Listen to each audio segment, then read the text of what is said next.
Então, meus amados irmãos, vamos agora para a parte 2 do estudo bíblico da lição de número 13, quando Deus restaura o justo.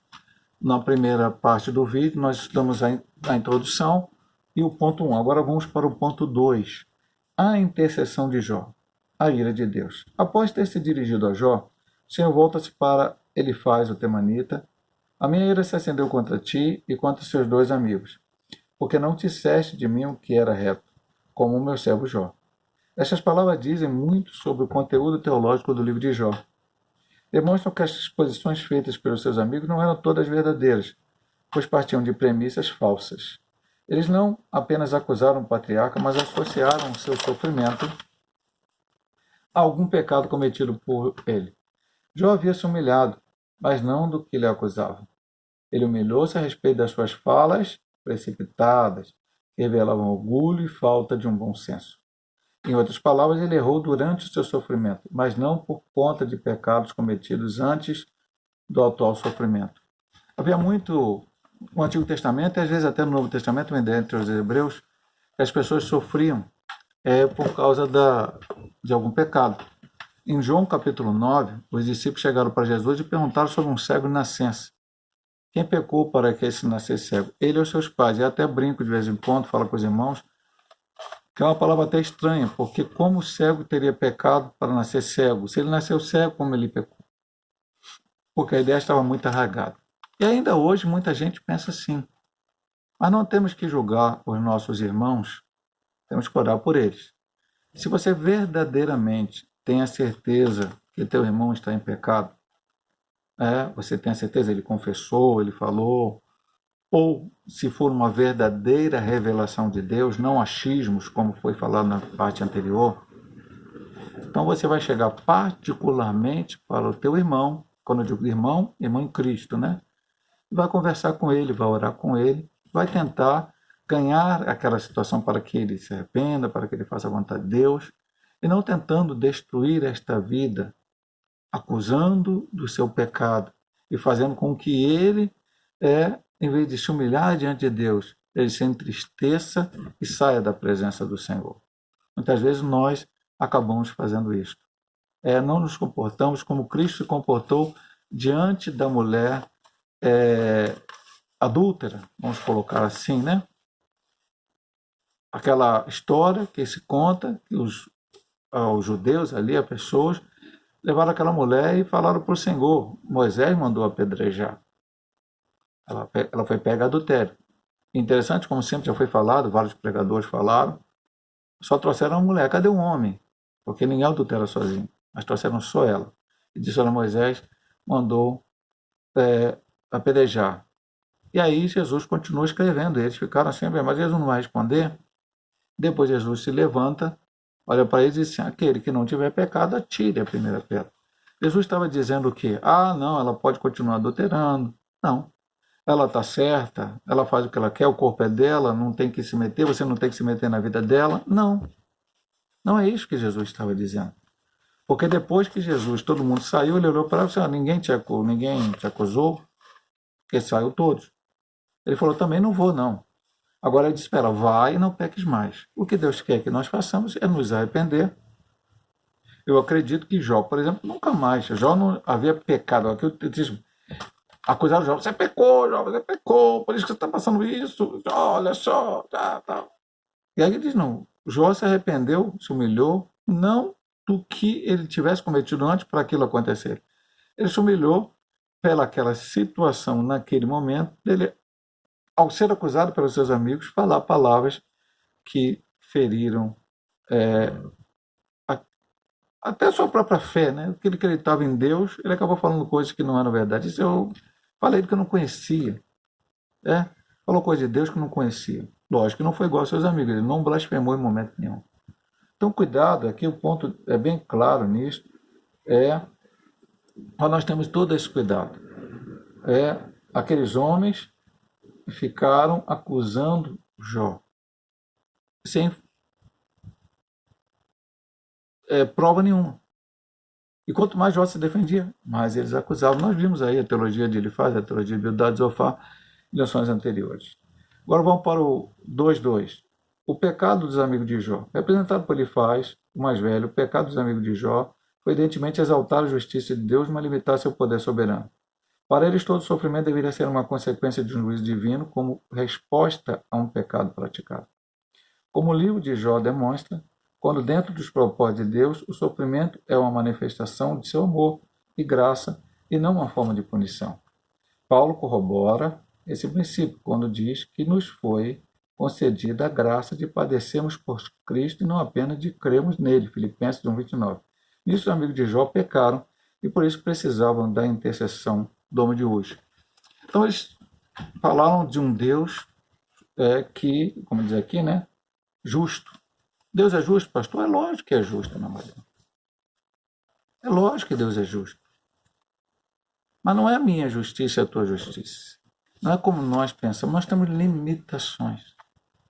Se Deus fosse justo verdadeiramente com o ser humano, Jesus não teria vindo a esta terra e morrido na cruz do Calvário. A Bíblia diz claramente que ele nos amou primeiro. Não fomos nós que amamos ele, não fomos nós que verdadeiramente tivemos a iniciativa de buscar a Deus. Foi Deus que nos buscou. Foi Deus. Adão e Eva pecaram no Éden.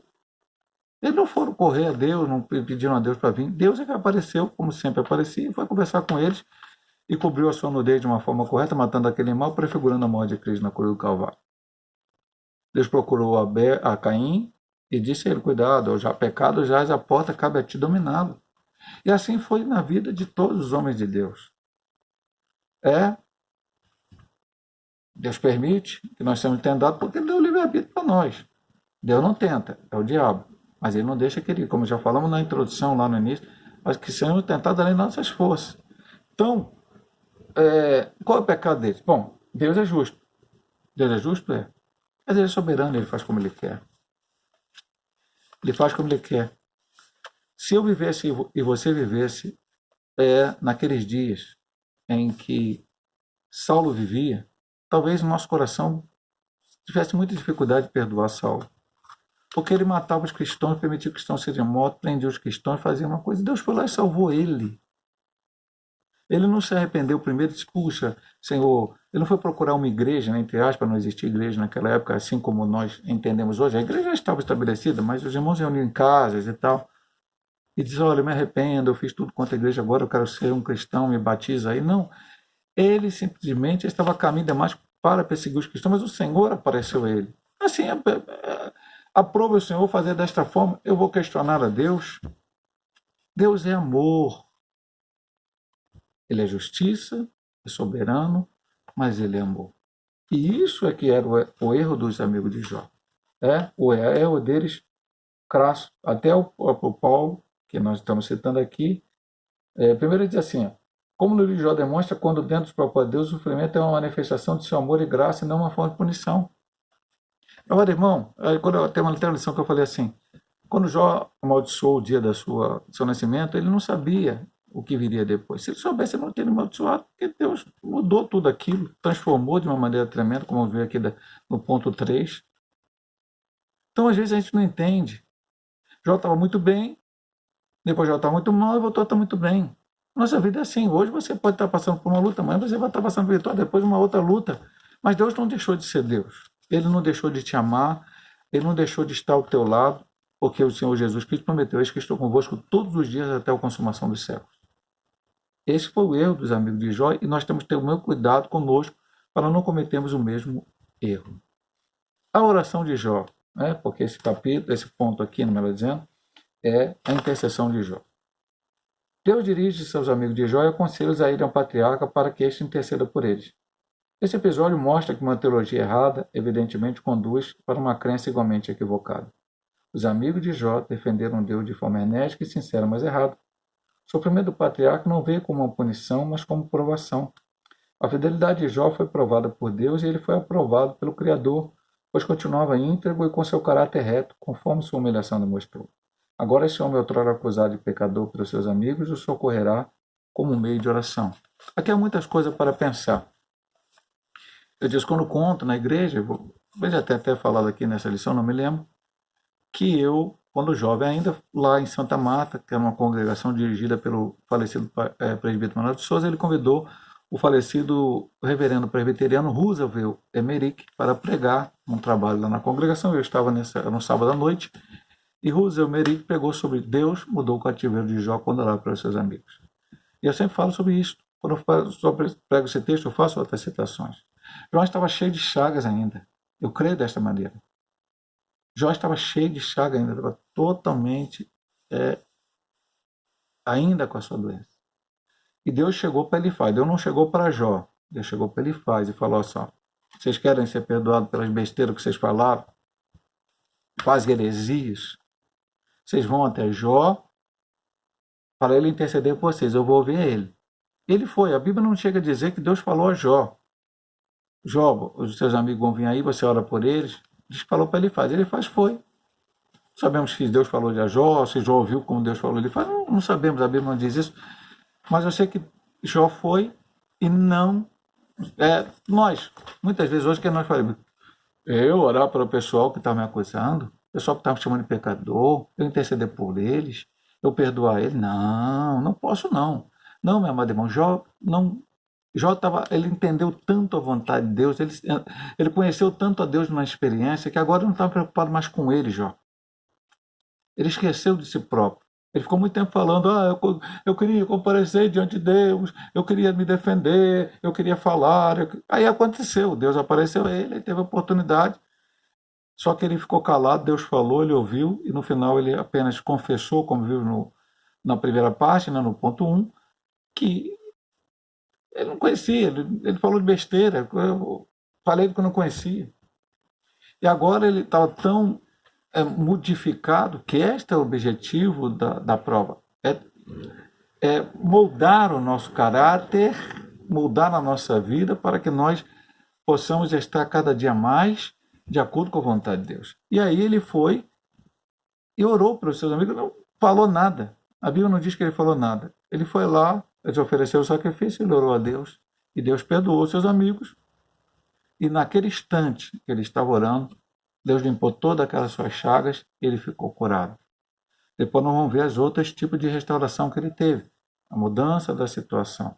Mas essa foi a primeira que Deus fez, curar totalmente a Jó. Antes de ser curado por fora, ele foi curado por dentro.